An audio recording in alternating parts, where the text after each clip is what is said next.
আসসালামু আলাইকুম। আজকে আপনাদের কাছে আমি একটা ভিডিও নিয়ে আসলাম। সেই ভিডিওটা হচ্ছে হাম বা রুবেলা নিয়ে। অনেকেই জানতে চাচ্ছেন তাদের বাচ্চাদের হাম বা রুবেলার টিকা দেওয়া আছে কিনা।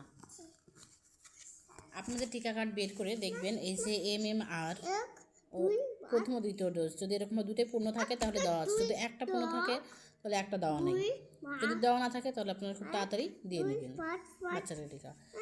টিকা না দেওয়ার টিকার ডোজ পার হয়ে যাওয়ার পরেও টিকা দেওয়া বেশি ভালো। এটা হলো প্রথম কথা। আসি দ্বিতীয় কথায়, হাম রোগের লক্ষণ কী, কীভাবে বুঝবেন যে আপনার বাচ্চার হাম হয়েছে?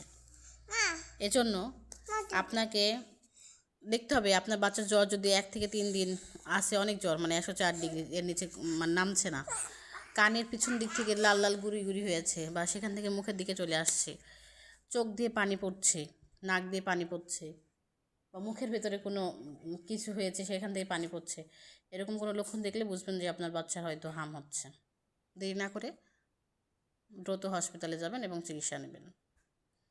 আর হাম আমার বাচ্চার হয়নি, তাহলে আমি কীভাবে প্রতিরোধ করব?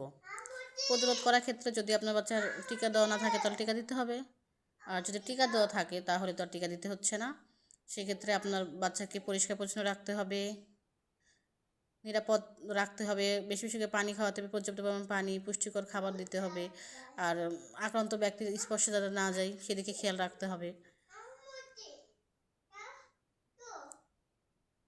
আর এখন আসি, এই হামটা কতদিন থাকে? হাম রোগ এটা 10 থেকে 14 দিন, এটা স্থায়িত্বকাল হামের, এটা আর কি। তো হামের প্রথম 4 দিন আর পরের 4 দিন, যে কোনো বাচ্চার হবে হামটা গায়ে বের হওয়ার আগের 4 দিন আর পরের 4 দিন, এই 4 দিন ওই বাচ্চাটার আশেপাশে কোনো ব্যক্তি বা বাচ্চা গেলে তাদের আরও বেশি হওয়ার সম্ভাবনা, সংস্পর্শে গেলে এই সময়টা বেশি নিরাপদে রাখতে হবে।